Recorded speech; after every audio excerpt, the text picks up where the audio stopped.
2 days before my daughter's wedding, I walked into a room and saw the unthinkable. She was with her own stepbrother. Her fiancé was a good man who trusted me like a father.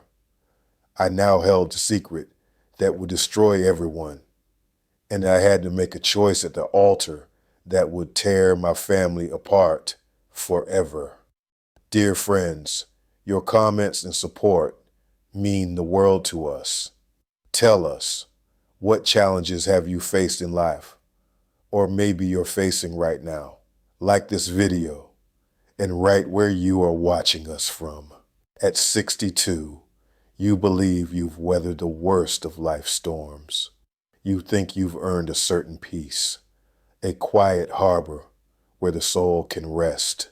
You've buried a wife, raised a child, and navigated the treacherous currents of grief. You believe that the universe, having tested you sufficiently, will finally grant you a measure of calm. You think the capacity for your heart to be shattered into a million pieces has diminished with age, that the walls around it have thickened enough to withstand any new impact. You are wrong. I learned that 2 days before my daughter's wedding, in the unnerving silence of a sun-drenched afternoon, a silence that was preceded by a whisper and a laugh that should never have been intertwined. My name is Julian Vance, and until that moment, my life had settled into a gentle, predictable rhythm. I live in a quiet, tree-lined suburb of Charleston, South Carolina, in the house my wife, Sarah, and I made a home. It's a place of memories, where the floorboards creak with the ghosts of happy footsteps, and the scent of a rose garden still clings to the air on a humid evening. Since her passing 2 years ago, the house has been too large, the silence too loud. My daughter, Tiana, has been the sun that kept my world from plunging into complete darkness. She is my only child, the living, breathing legacy of the love I shared with her mother. The upcoming wedding was supposed to be the final stitch in the mending of our grief-torn family.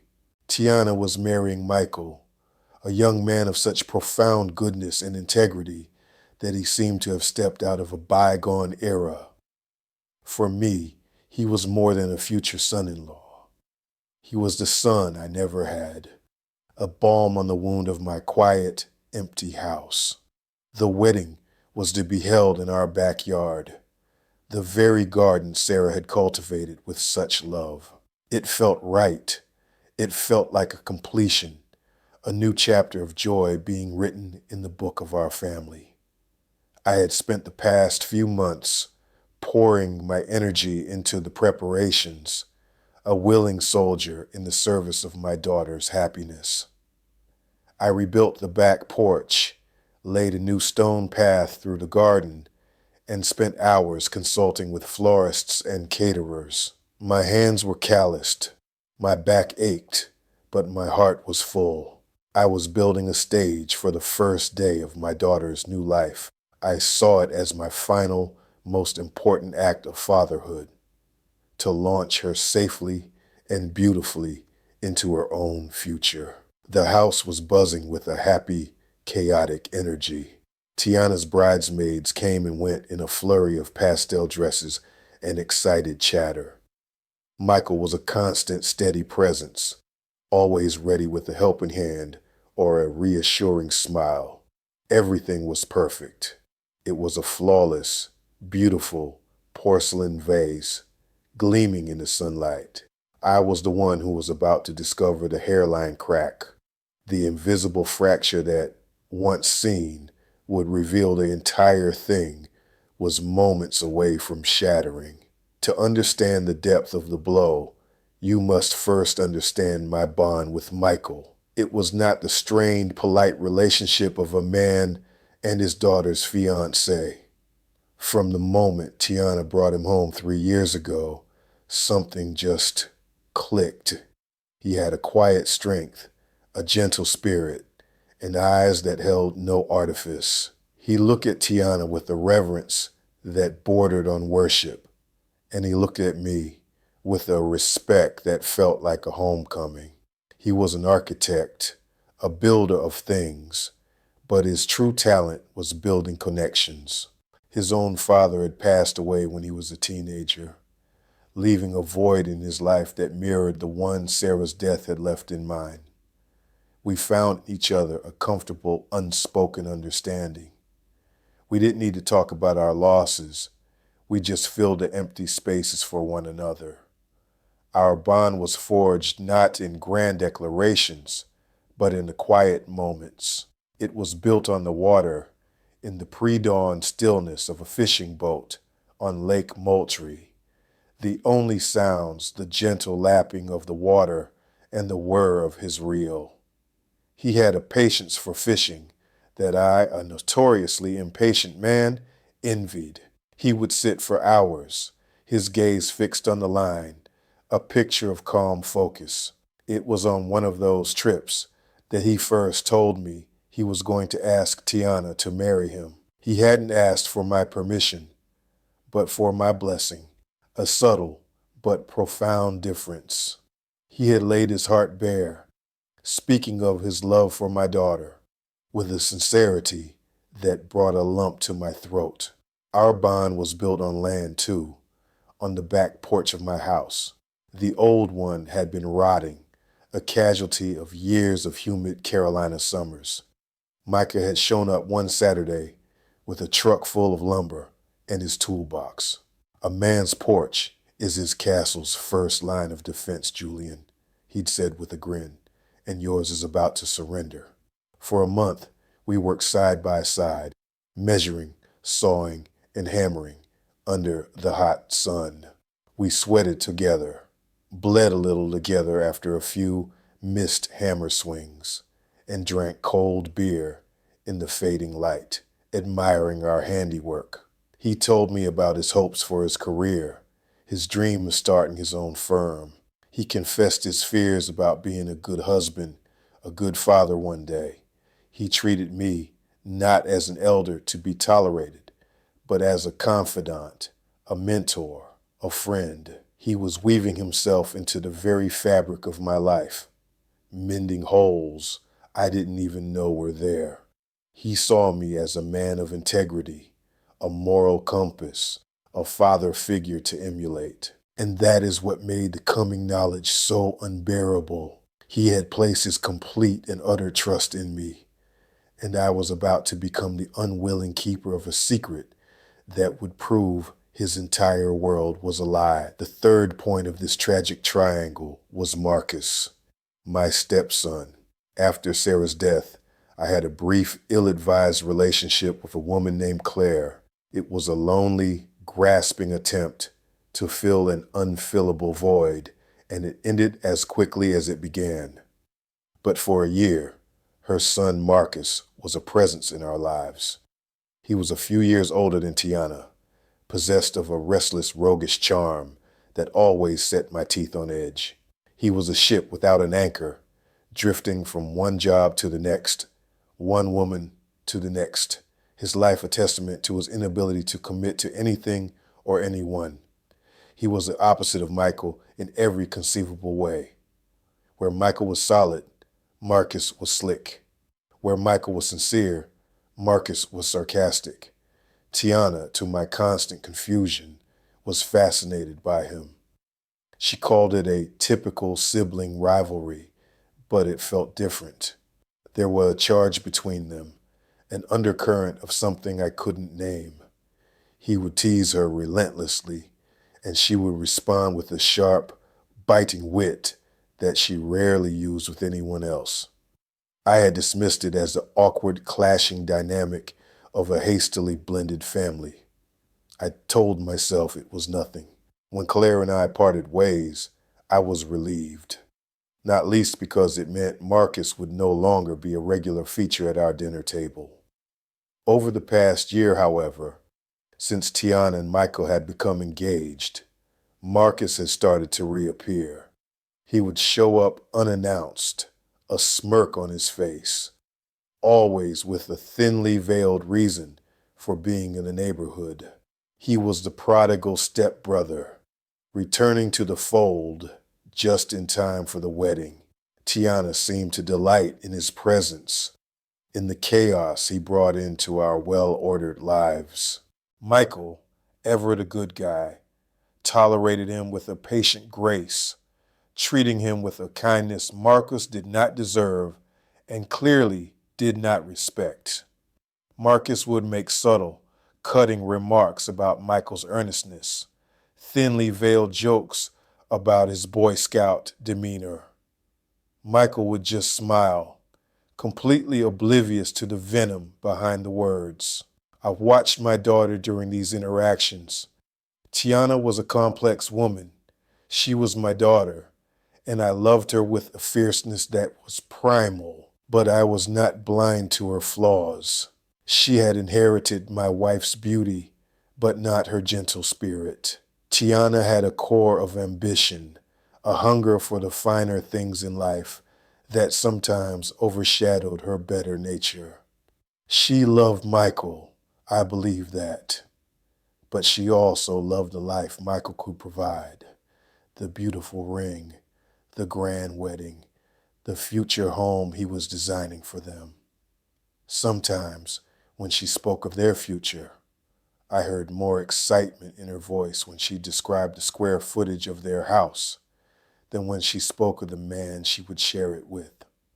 I told myself it was just youthful materialism, a phase she would outgrow.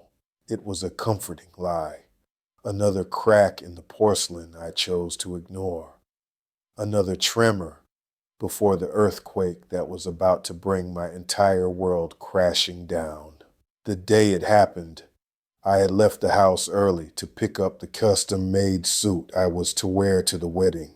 The tailor had needed to make a few last-minute adjustments. I was supposed to be gone for the afternoon, but he was miraculously efficient, and I found myself heading home hours earlier than planned. I pulled into the driveway, the house quiet and still under the heavy afternoon sun. The caterers and florists were gone for the day. The bridesmaids were at a spa, and Michael was at the golf course with his groomsmen. Tiana, I thought, was taking a much-needed nap. I let myself in through the front door, the silence of the house a welcome relief after the chaotic energy of the past few days. I set my suit bag down in the hallway and went to the kitchen to get a glass of water. That's when I heard it, a sound from upstairs, a low, feminine laugh, quickly muffled, followed by a man's whispered reply. My first thought, naively, was that one of her bridesmaids had stayed behind. I felt a surge of paternal annoyance. The last thing Tiana needed was more distraction. I started up the stairs, my steps quiet on the thick runner. "Tiana?" I called out softly, not wanting to startle her. "Is everything all right?" There was no reply, only a sudden, sharp silence from her bedroom at the end of the hall. The silence itself was an alarm bell. It was the silence of being caught. A cold, heavy feeling began to spread in my chest. I walked down the hallway, my heart beginning to beat a slow, heavy drum against my ribs. The door to her bedroom was slightly ajar.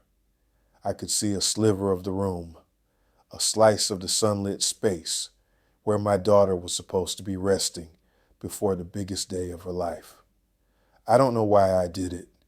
Some terrible, masochistic instinct. I pushed the door open, and the world stopped. The air in my lungs turned to glass. The beating of my heart ceased. They were there. Tiana and Marcus. They froze, their heads snapping toward me, their faces a dual portrait of pure animal panic. She was in a silk robe, her hair disheveled. He was shirtless, his familiar arrogant smirk wiped clean from his face, replaced by the slack-jawed expression of a common thief caught in the act. They were two crows, caught feasting on a corpse, their beaks stained with betrayal. I didn't say a word. I couldn't. The sound was trapped behind the lump of ice that had just formed in my throat. I simply looked at my daughter, at the stranger with her face, and saw the complete and utter devastation of everything I held sacred. Without a sound, I pulled the door closed, the click of the latch echoing in the silent hallway like a gunshot. I turned and walked back down the stairs, each step a descent into a new and terrible hell. I had come home early, and in doing so, I had stumbled into the secret, rotten heart of my own family, a sight from which I knew with chilling certainty I would never, ever recover. The devastating secret is out. Julian is now the sole keeper of a truth that can shatter multiple lives. He is trapped between his love for his daughter and his duty to the innocent man who sees him as a father. The wedding is in 2 days, and the clock is ticking. What will he do? Stay with us, because the decision he faces in the next chapter is the most agonizing a father could ever make. I stumbled down the stairs, my hand gripping the banister for support, each step feeling like a descent into a deeper, more personal hell. My legs were unsteady, my body a vessel of pure, unadulterated shock. The quiet, sunlit house that had been my sanctuary moments before now felt like a crime scene, the very air thick with the residue of their betrayal. I had to get out. I couldn't breathe the same air as them, couldn't bear to be under the same roof as the secret I now carried. I made it to the back porch, the one Michael and I had built with our own hands. I collapsed into one of the rocking chairs, the wood solid and real against my trembling back. This porch was supposed to be a symbol of honest work, of a bond forged in sweat and shared effort. Now, it felt like a monument to a lie. Every nail we had hammered, every board we had measured, seemed like a piece of the elaborate deception my daughter was building around that good, unsuspecting man. I could hear them upstairs now, a frantic, muffled whispering, the sound of two guilty conspirators trying to piece together a story to mitigate the damage. Were they concocting a lie to tell me, or were they simply deciding how to pretend I had seen nothing at all? The thought of facing them, of looking into my daughter's eyes and seeing the lie there, was more than I could bear. I couldn't do it. Not yet. I rose on shaky legs, fumbled for my keys on the hook by the door, and walked out into the blinding afternoon sun. I got in my truck and drove, with no destination in mind. I was a refugee fleeing my own home, an exile from my own life. I drove for hours, the familiar low-country landscape of live oaks and Spanish moss, a blur outside my window. My mind was a chaotic storm, the image of what I had seen playing on a repeating, torturous loop. Tiana's face, a mask of panic.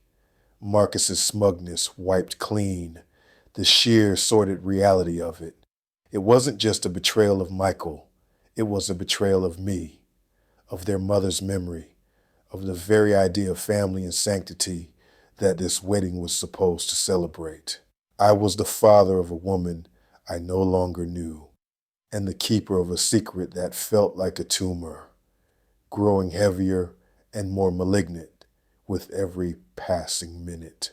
Returning to the house that evening was one of the hardest things I've ever had to do. A rehearsal dinner had been planned, a casual barbecue in the backyard for the wedding party and close family. To not show up would be to raise an alarm, to admit that something was irrevocably broken. So I parked my truck, took a deep, steadying breath that did nothing to calm the frantic hummingbird in my chest, and walked into the lion's den. The performance was already in full swing. The garden was lit with fairy lights, music played softly from a speaker, and the air smelled of grilled chicken and laughter. It was a perfect picture of happy, prenuptial bliss, and it made my stomach turn. I saw Tiana and Marcus immediately. They were on opposite sides of the lawn, a calculated distance between them. They were acting like polite, distant acquaintances, their manufactured indifference, a glaring confession of their shared guilt. Then Michael saw me. His face lit up with that honest, radiant smile of his. He strode over, wrapping me in a one-armed hug, his other hand holding a beer. "Julian, there you are. I was getting worried. You okay?" "Just tired, son," I managed to say, the word son feeling like a betrayal on my own tongue. "Long day. We'll grab a beer and relax," he said, completely oblivious to the turmoil raging behind my eyes. "Everything is perfect. Can you believe it? Tomorrow, I get to marry the most amazing woman in the world. I'm the luckiest man alive." Every word was a fresh turn of the knife in my gut. He was standing on a precipice, giddy with joy, and I was the only one who could see the abyss yawning at his feet. I felt like a traitor of the highest order, smiling and nodding while his world was poised to be annihilated. Later, Tiana cornered me by the drink table. She approached with a practiced, breezy confidence, her face a mask of daughterly concern. "Dad," she said, her voice a soft, conspiratorial whisper. "Are you feeling all right? You've been so quiet all evening. You look pale. I hope you're not getting wedding jitters on my behalf." It was a masterful performance. There was no apology in her eyes, no flicker of shame. She was testing the waters, trying to gauge what I knew, what I might do. She was attempting to gaslight me, to frame my distress as an over-the-top reaction to the normal stress of a wedding, rather than the consequence of her own devastating actions. "I'm fine, Tiana," I said, my voice dangerously low.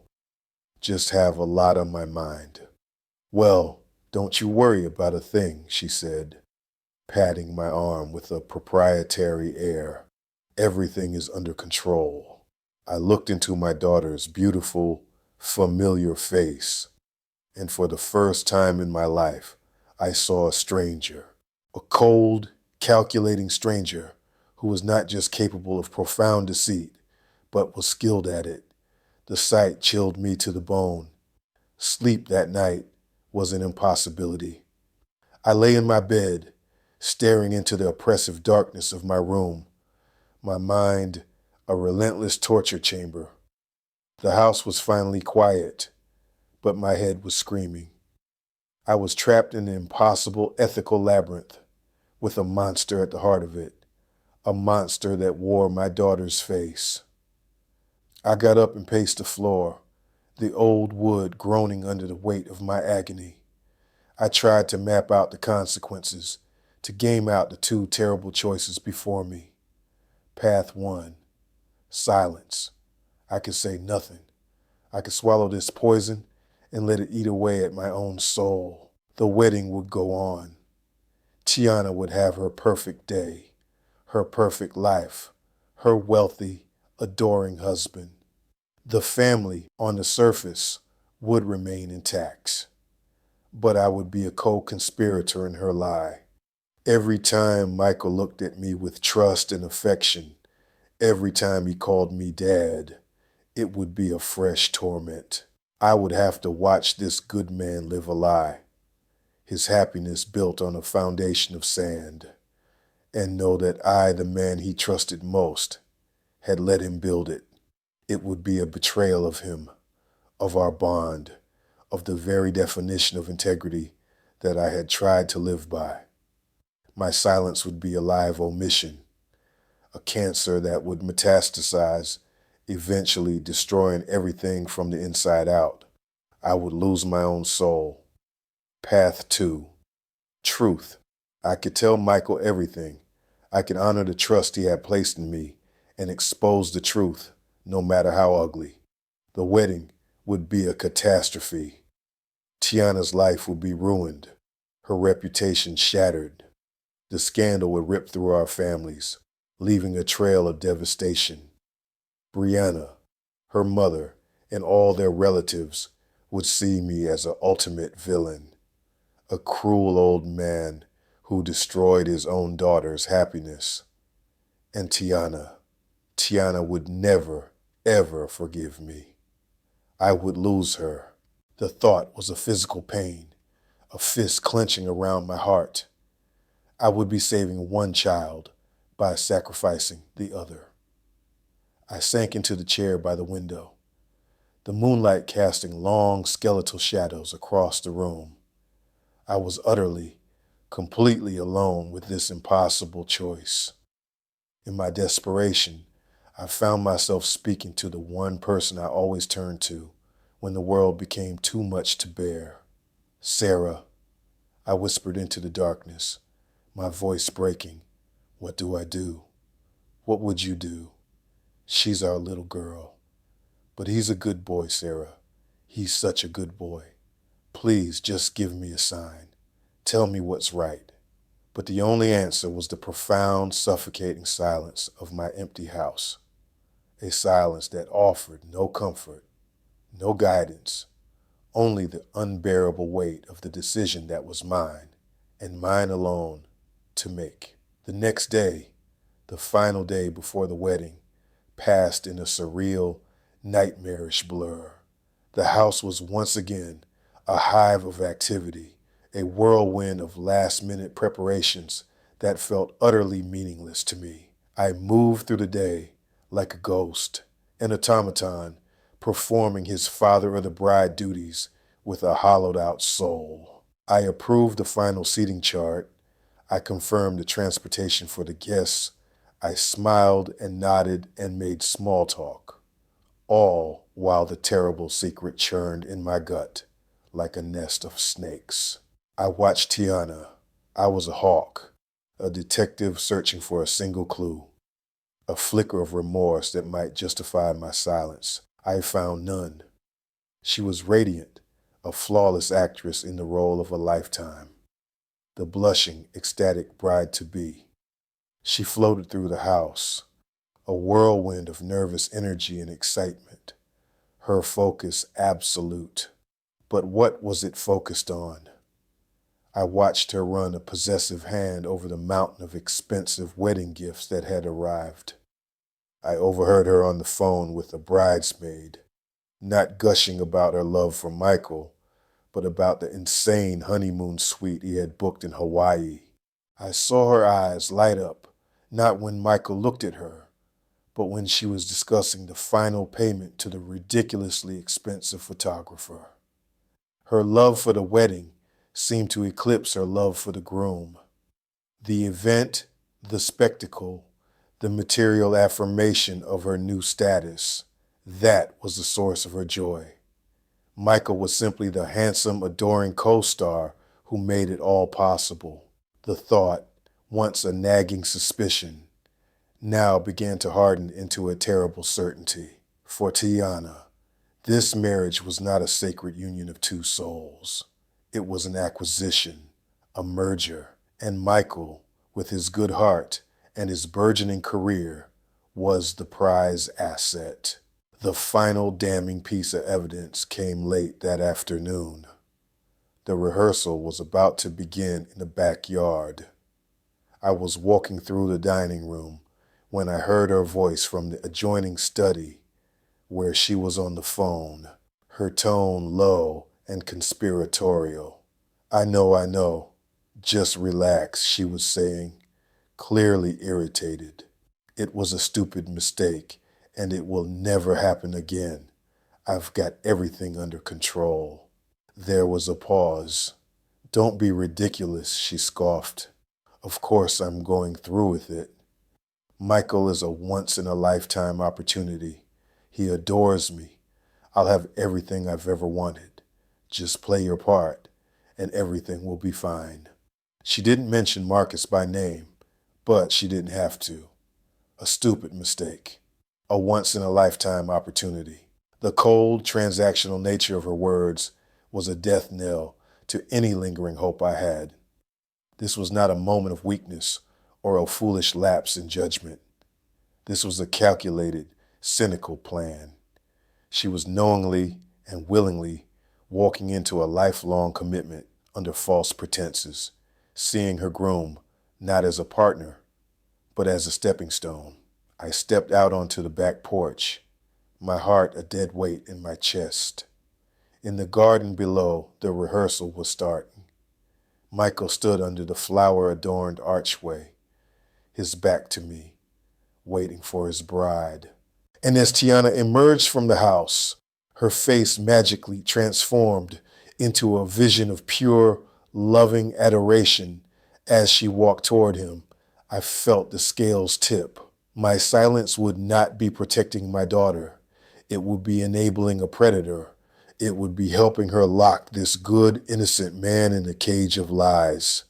And in that moment, the agonizing question of if I should tell the truth vanished.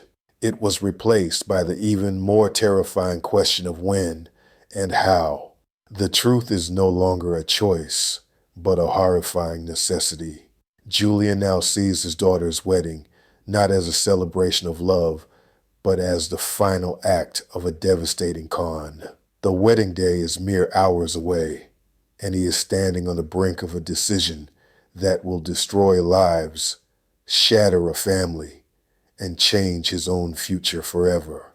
The final moments of peace are over, and the ceremony is about to begin. You must stay to witness the fallout.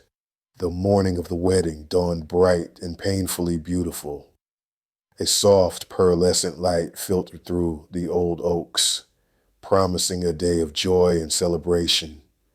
For everyone else, it was a day of promise. For me, it was the day of the execution. The house, my home, had been completely transformed overnight into a bustling, festive event space.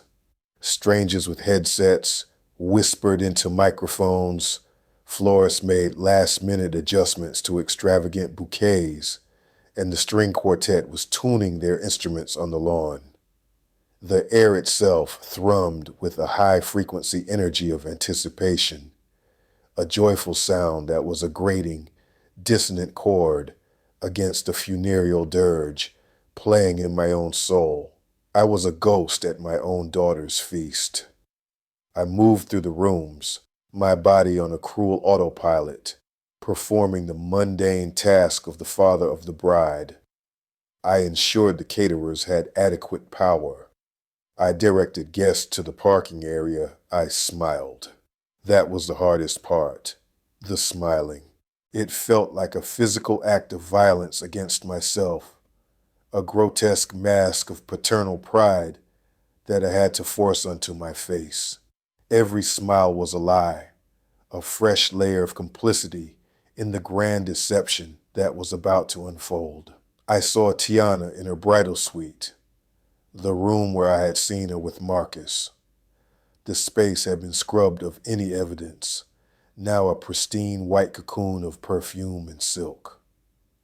She was sitting in a chair, a team of women working on her hair and makeup, transforming her into a perfect porcelain bride. She saw my reflection in a mirror, and her own smile tightened for a fraction of a second before blooming into a radiant, performative brilliance. "Daddy," she exclaimed, her voice a song. "There you are. You have to smile. It's my big day. Don't look so serious. You'll give yourself wrinkles." She was managing me, preemptively dismissing my grim demeanor as paternal nerves. She was, as always, controlling the narrative. I saw Marcus, too. He was out on the lawn, wearing a groomsman's tuxedo, laughing with one of the bridesmaids. He caught my eye from across the manicured grass. He didn't smile or look away in shame. He gave me a look that was cool, appraising, and faintly challenging. It was a look that said, "What are you going to do, old man? Ruin everything for everyone?" I didn't think so. He was confident in my love for my daughter, confident that it would serve as his shield. He was leveraging my heart against my own conscience, and the sheer reptilian arrogance of it solidified a piece of the churning chaos in my soul into a hard, cold shard of resolve. He was not just a participant in this betrayal, he was proud of it. An hour before the ceremony was set to begin, the guests began to arrive. They were a sea of pastel dresses and crisp suits, a murmuring tide of well wishes and cheerful greetings. I stood near the entrance to the garden, shaking hands, accepting hugs, my mouth forming words of gratitude that my brain did not register. Each handshake, each "Congratulations, Julian," felt like a brand on my skin, marking me as a liar. They were all here to bear witness to a sacred vow, a promise of fidelity and love, and I was the only one who knew the entire ceremony was a sham, a beautifully orchestrated piece of theater with a rotten core. Then, through the crowd, I saw Michael. He was walking toward me, a vision in his perfectly tailored tuxedo. But it wasn't the suit that took my breath away. It was the look on his face. He was incandescent, radiating a pure, unadulterated joy that was almost painful to behold. He was a man on the verge of realizing his most cherished dream, and he was completely, blissfully unaware of the nightmare lurking just beneath the surface. He reached me and pulled me into a hug, a strong, heartfelt embrace that I felt I did not deserve. "We're almost there," he whispered, his voice thick with emotion. He pulled back, his hands on my shoulders, and looked me in the eye. "Julian, I don't have the words to thank you, not just for this beautiful wedding, but for everything, for the fishing trips, for the advice, for being the father I needed." The floor seemed to tilt beneath my feet. The blood drained from my face. "You're a good man, Michael," I managed to choke out. "I'm trying to be," he said, his earnestness a fresh wound in my heart. "I watched you and Sarah. I saw what a real marriage, a real partnership looks like. I want to be a husband like you were to her, Julian. I want to build a life with Tiana that's as honest and as strong as the one you two had. I want to make you proud." And that was it. That was the final, unbearable weight. Honest and strong, he was basing his entire future on a model of integrity that I was, in my silence, about to desecrate. I was no longer just protecting my daughter. I was actively betraying this man who looked up to me, who had gifted me with his trust and his vulnerability. I saw his future in a horrifying flash. Years of a hollow marriage, the slow, soul-crushing discovery of her infidelities, the inevitable, messy divorce.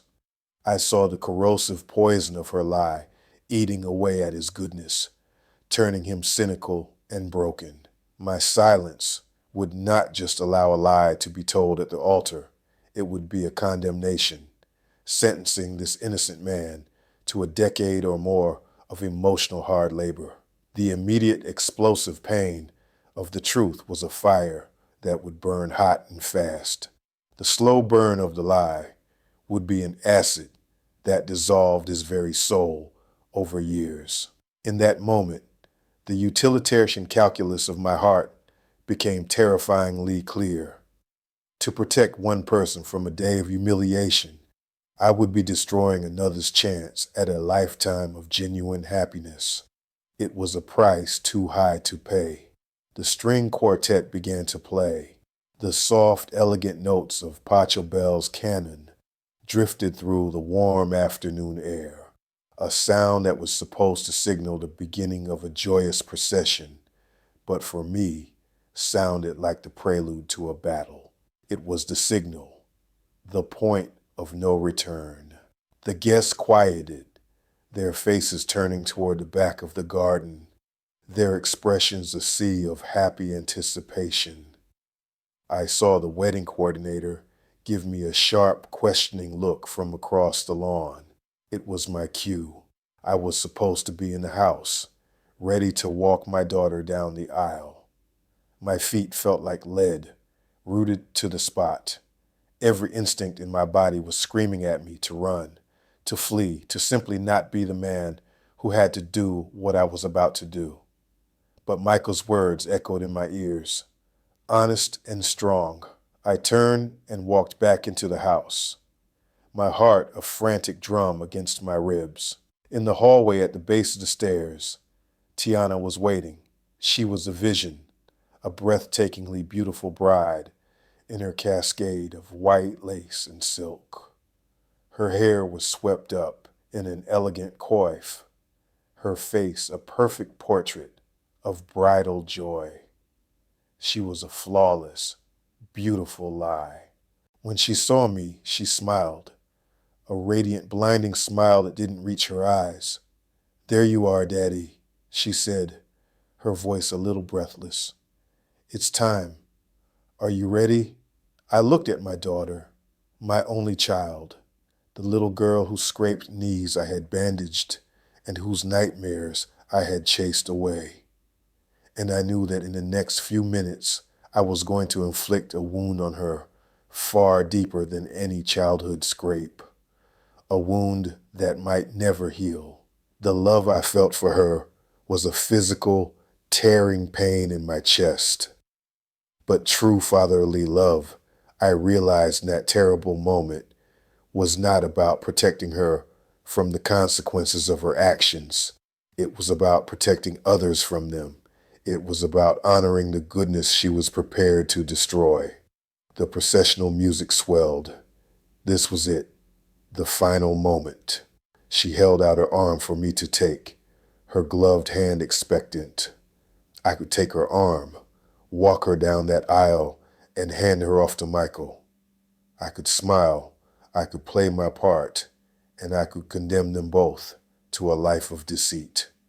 Or I could choose the other path, the path of truth, of devastation, of honor. I looked past her through the open doorway and saw Michael standing at the altar, his face turned toward us, his eyes shining with a love so pure it was like looking into the sun. I did not take her arm. Instead, I took a step back, my gaze fixed on the man at the altar. "Wait," I said, my voice quiet, but carrying a weight that made Tiana's smile falter. "Michael, I need to speak with you, right now, alone."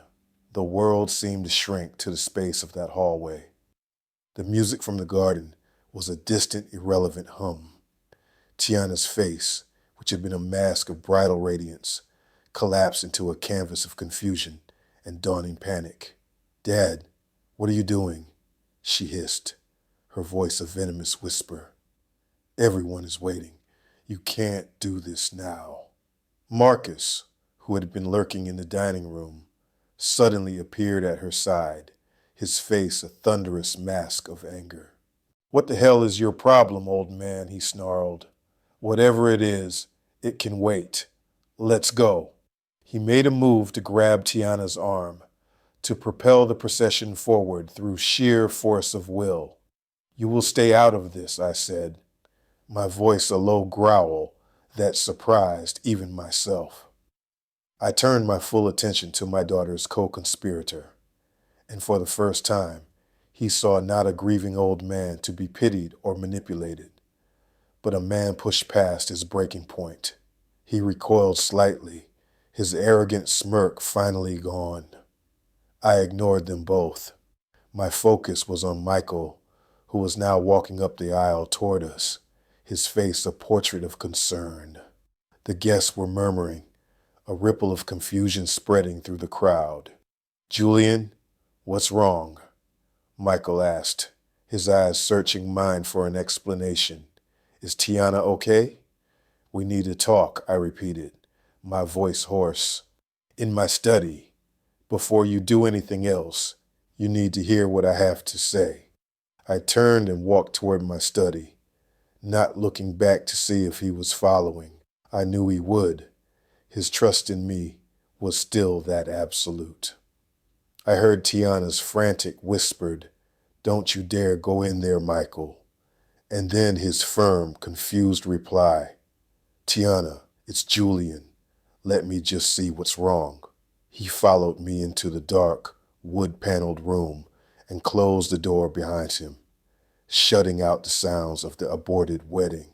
The room was suddenly blessedly quiet.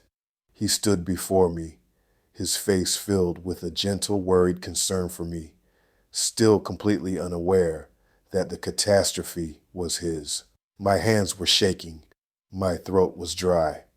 This was the hardest moment of my life, a moment that felt like a betrayal of my own blood, of my deepest paternal instincts.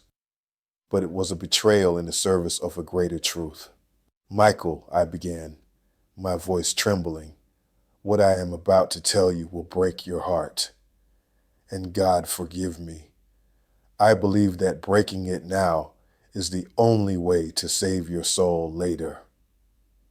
I told him. I told him everything.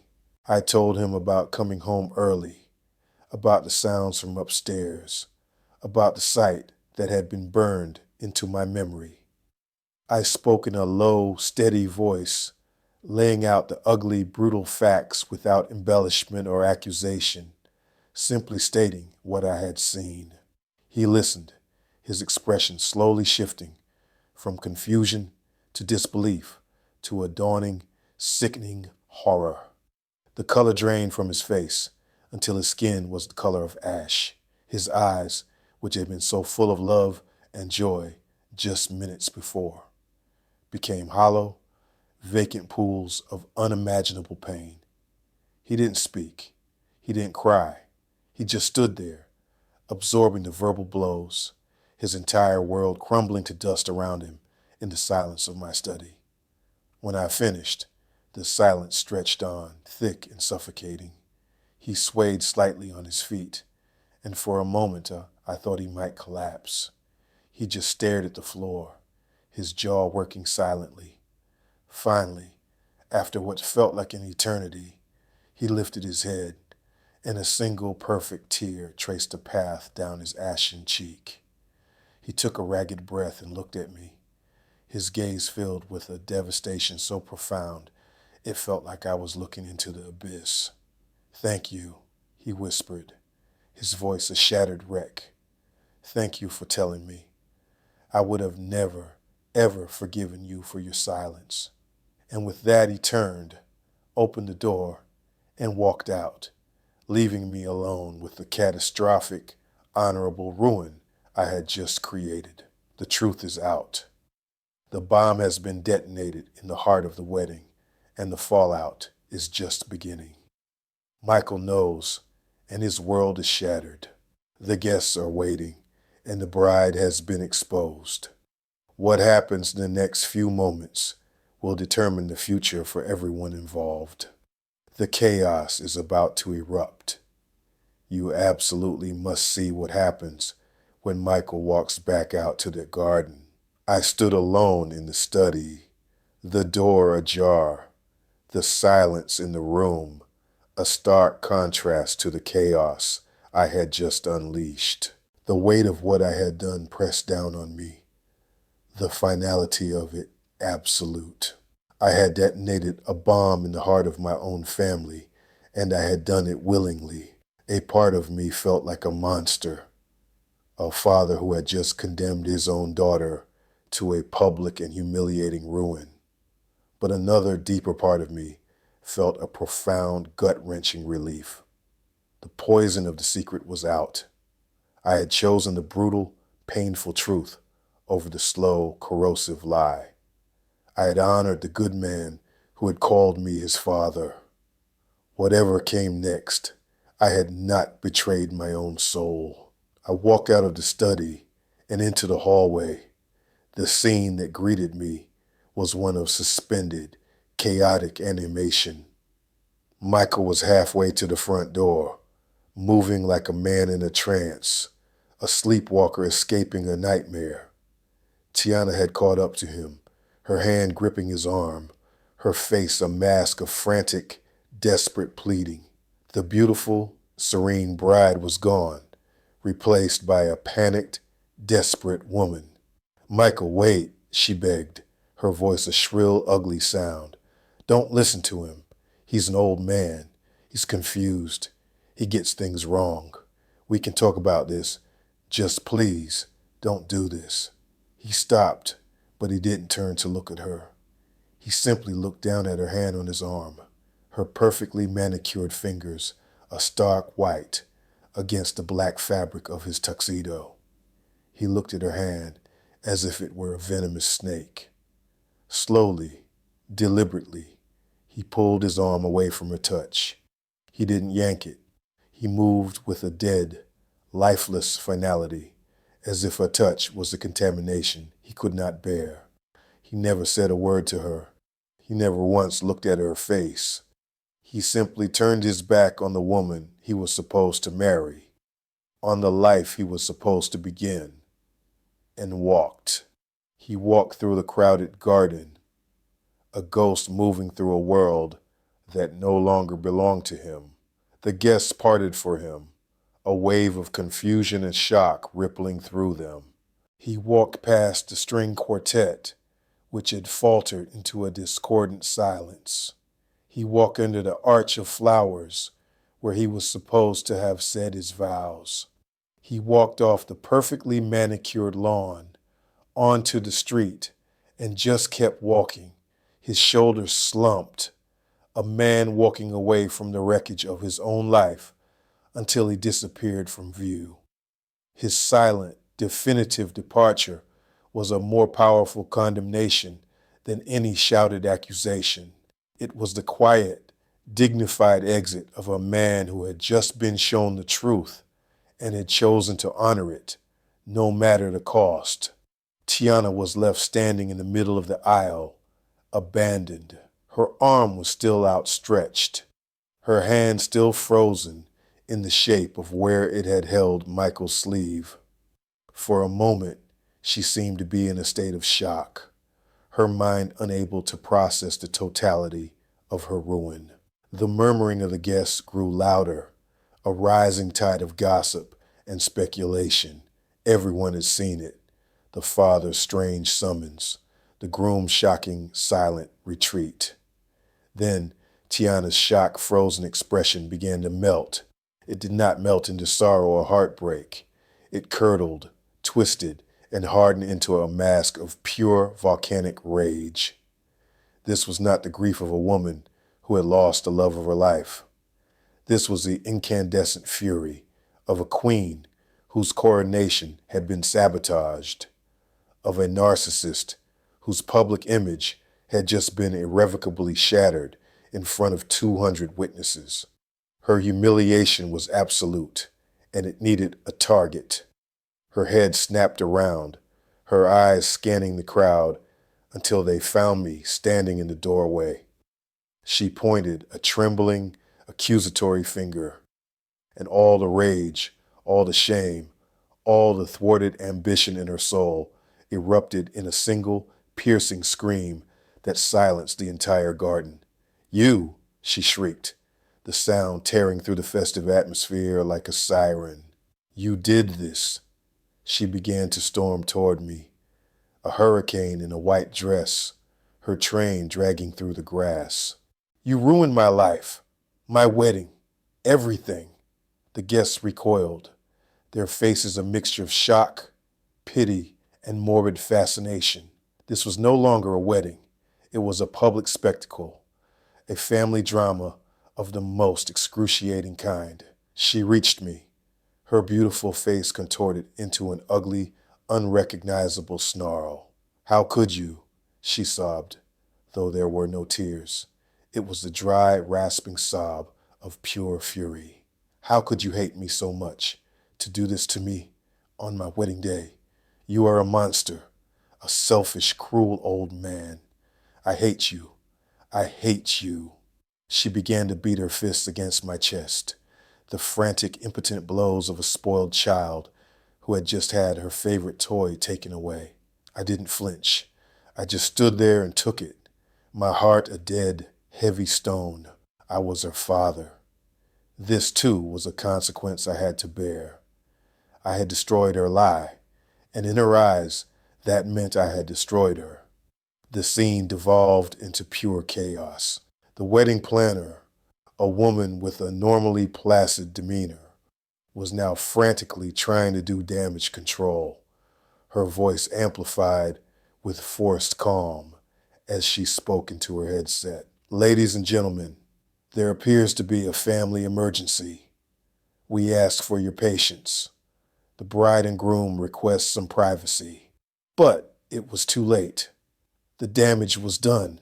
The story was already being written in 100 different text messages and whispered phone calls.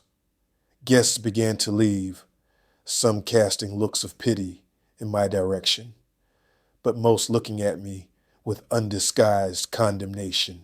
I was the villain of the story they had just witnessed. I was the father who had, for some inexplicable and monstrous reason, destroyed his own daughter's happiness on the day it was meant to be sealed. Tiana's relatives, my late wife's cousins and sisters, swarmed around her, forming a protective, indignant circle. One of Sarah's sisters, a woman I had always liked, marched up to me, her face a mask of righteous anger. "Julian, what in God's name have you done?" she demanded, her voice low and furious. "What could possibly be so important that you had to do it today? Here, in front of everyone, you couldn't have waited. You couldn't have been a father and protected your child." How could I answer that? How could I stand in a crowd of my wife's family and announce the sordid, shameful truth of what my daughter had done? I couldn't. To defend myself would be to humiliate Tiana even further, to broadcast her sin to the world. So I remained silent. I absorbed their scorn, their judgment, their disgust. My silence was taken as an admission of my own inexplicable cruelty, cementing my role as the monster who had ruined the perfect day. I watched as Tiana's mother's family led her away, a weeping, broken bride surrounded by her loyal court. And in the chaos, I saw Marcus. He wasn't comforting Tiana. He wasn't confronting me. He was doing what he always did. He was slipping away, melting into the departing crowd, his face a careful, unreadable blank. He was a coward, a parasite detaching from its dying host, leaving others to deal with the wreckage he had helped create. He was escaping, leaving Tiana to face the consequences alone, leaving me to take the blame for a fire he had helped to start. The sight of his silent, selfish retreat filled me with a disgust so profound it almost choked me. By evening, the last of the guests and caterers were gone. The house, which had been so full of life and music just hours before, was now deathly quiet. The beautiful floral arrangements on the tables in the garden had begun to wilt in the evening humidity, looking now like funeral wreaths. Half-empty glasses of champagne sat sweating on abandoned tables. A single forgotten bridal shoe lay on its side in the middle of the lawn. The scene of the celebration had become a battlefield after the fighting was over, strewn with the debris of a war no one had won. I was sitting on the back porch, the porch Michael and I had built, when Tiana found me. The hysterical rage was gone. Her tears had dried. All that was left was a cold, dead emptiness. She was no longer wearing her magnificent wedding dress. She had changed into simple dark clothes, as if she were in mourning. She did not look at me. She looked out at the ruined party, at the wreckage of her dreams. They're all gone, she said, her voice flat, devoid of any inflection. Everyone. All the gifts are packed in my car. My mother's family is taking me to their house. I won't be staying here tonight. Tiana, I started, though I had no idea what I was going to say, that I was sorry. I was sorry for her pain, but I was not sorry for what I had done. She cut me off, turning to look at me for the first time. Her eyes were not filled with sadness. They were as hard and cold as river stones. Don't, she said, her voice chillingly quiet. Don't say anything. There is nothing left to say. You had a choice. You could have chosen me, your daughter, your own blood. But you chose him, a stranger. I hope you're happy with your decision. She held my gaze for a long moment, and in that look, I felt the final, irrevocable severing of the bond between us. As far as I'm concerned, she said, her words precise and final, I no longer have a father. Don't call me. Don't try to see me. You are dead to me. She turned and walked away, her footsteps silent on the grass. I watched her go until she was swallowed by the darkness. I had lost my daughter. The pain of it was a vast, empty chasm inside me. But as I sat there alone on the porch, amidst the wilting flowers and the ghosts of the celebration, a strange and unexpected feeling began to settle over me. The agonizing, churning turmoil of the past 48 hours was gone. The weight of the lie, the burden of the choice, it had all lifted. There was only a profound, quiet, and deeply sad sense of peace. The storm had passed. The wreckage was immense. But my own soul was, for the first time in a long time, calm. I had done the right, terrible thing. And that night, for the first time in days, I knew I would finally be able to sleep. The wedding is destroyed. The family is shattered.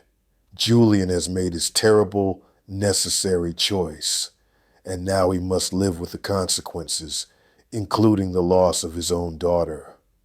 But what of Michael, and what future is left for Tiana? The final chapter explores the aftermath of the explosion and whether any new life can ever grow from such scorched earth. The day after the wedding that wasn't, I woke to a world that was unnervingly silent. The house, which had been a symphony of frantic energy for weeks, was now a tomb. I walked through the downstairs rooms, a stranger in a familiar land, the ghost of yesterday's joy haunting every corner. The caterers had cleared the food, but the decorations remained, a mockery of the celebration that had died before it was born. Wilting bouquets of white roses drooped in their vases, their petals browning at the edges. The rental company had yet to collect 100 empty white chairs that stood scattered across the lawn like a field of skeletal grave markers. My first task was practical, a way to anchor my shattered soul to the mundane. I started to clean. I gathered the abandoned champagne flutes, their contents now flat and lifeless. I folded the linen napkins, each one a relic of a future that would never happen. I found Tiana's bridal bouquet, lying discarded on the table, its ribbons tangled, and the simple act of picking it up sent a fresh wave of grief through me, so profound it buckled on my knees. This was the aftermath, the lonely, unglamorous work of picking up the pieces after you've deliberately chosen to shatter everything. There were phone calls, an endless, excruciating stream of them. Family members, mostly from my late wife's side, called to express their shock, their confusion, their thinly veiled condemnation. They spoke in hushed, pitying tones to the father who had seemingly gone mad, who had inexplicably and cruelly destroyed his own daughter's happiness. I did not offer them the truth. The truth was Tiana's shame to carry, not mine to broadcast. I simply endured their questions with a quiet, it was a private family matter that couldn't be avoided. My silence, I knew, was painting me as a villain, a cold and heartless patriarch. It was a role I was willing to play. It was the final, silent act of protection I could offer my daughter, to absorb the world's judgment so that she, at least, could be spared from its full, sordid glare. The loneliness of it all was a physical weight, a crushing pressure on my chest. I had never felt more isolated in my entire life. 2 weeks passed. The rental company had finally cleared the lawn, erasing the last physical evidence of the disaster. The house was clean. The silence was absolute. I had heard nothing from Tiana. Her number was still in my phone, a constant, painful temptation that I resisted. What could I say? And what could she possibly say to me? There were no words for the chasm that now lay between us. One Saturday afternoon, I was on the back porch, sanding a piece of wood for a new birdhouse, trying to lose myself in the simple, honest work of my hands, when a familiar truck pulled into the driveway. It was Michael. My heart lurched. I hadn't heard from him since he had walked out of my study, a ghost leaving his own wedding. I had given him his space, knowing he needed to navigate the wreckage of his own heart alone. He walked up the steps to the porch we had built together. He looked thinner. The joyful light in his eyes dimmed to a low, somber ember. But he was standing straight. He was a survivor. "Hey, Julian," he said, his voice quiet. "Michael," I nodded, my own voice thick with an emotion I couldn't name. "How are you holding up?" It was a stupid question. He gave a short, humorless laugh. "I'm a mess," he said with a brutal honesty that was so characteristic of him. "But I'm a mess who knows the truth. And I've been thinking every single day for the past 2 weeks, that's better than being a happy man living a lie." He looked at me, his gaze direct and filled with a deep, sad gratitude. "I came here to say it again. Thank you. What you did, I know what it must have cost you. To choose me, a relative stranger, over your own daughter. That was an act of profound honor, and I will never, ever forget it." "She's not a stranger to me, Michael," I corrected him gently. "She's my daughter." "I know," he said, "which makes it all the more everything." We were quiet for a long time, the only sound the buzz of the cicadas in the trees. "I lost the future I thought I wanted," he said finally, looking out at the garden. "But you saved me from a life I wouldn't have survived. The pain is immense, but it's a clean pain. It's the pain of a surgeon's cut, not the slow rot of a disease. And for that, I will always be in your debt." He turned back to me. "The offer still stands, you know, to go fishing whenever you're ready." "I'd like that very much," I said. His visit was a lifeline in my sea of isolation. I had lost a daughter, but it was clear I had not lost the man who had, against all odds, become my son. The months that followed were a quiet lesson in rebuilding. My life found a new, quiet rhythm. Michael and I started our fishing trips again. We rarely spoke of Tiana or the wedding. We didn't need to. Our shared silence on the subject was its own form of understanding. We talked about his work, about my woodworking, about baseball, about all the small, normal things that life is made of. We were two men, bound not by blood, but by a shared, painful truth, slowly healing in each other's quiet company. I heard snippets of news about Tiana through the reluctant family grapevine. My sister-in-law, who had been so furious with me, called me one day. Her tone softened, apologetic. She had, it seemed, learned more of the story from other bridesmaids who had been privy to Tiana's callous phone calls and Marcus's smug behavior. The narrative was shifting. I was no longer the sole villain. She told me that Tiana and Marcus were no longer together. Their affair, born in the shadows and nurtured by deceit, could not survive the harsh light of the consequences. There was no grand prize for them to share. No wealthy husband, no beautiful house, no social status. There was only the ugly shared guilt of their actions. Marcus, predictably, had moved on, heading out west for some new opportunity, leaving Tiana to face the fallout alone. The news brought me no satisfaction, only a deep, aching sadness for my daughter. She had gambled everything, her love, her family, her honor, on a man who was as hollow as a drum. She had burned every bridge for an alliance that was as fleeting as a summer storm. She was alone now, isolated by her own choices, and as her father, my heart ached for the pain she must be in, even as I knew it was a pain she had inflicted upon herself. I prayed for her. I prayed she would find her way back not to me, but to the better version of herself I knew was still buried somewhere deep inside. But it was a journey she would have to make on her own. A year has passed. The sharp edges of the pain have softened, worn down by the gentle, steady passage of time. My life is quiet, and it is my own. The bond with Michael has deepened into a solid, unshakable foundation of friendship and family. He is thriving at work, on the verge of starting his own firm. He is even beginning to date again, cautiously, his heart wiser and more guarded, but not closed. He is a testament to the resilience of a good and honest soul. He is the living proof that I made the right choice.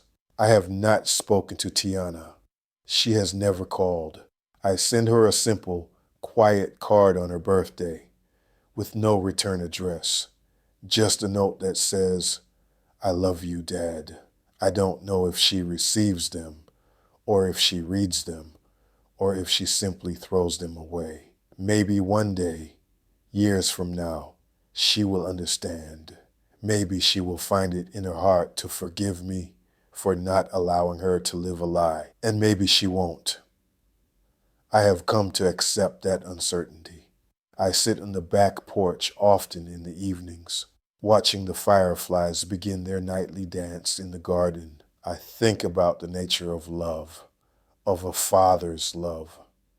I had always thought it was my job to protect my daughter, to shield her from the world's harshness. But I learned that sometimes the most profound act of love is not to shield, but to expose.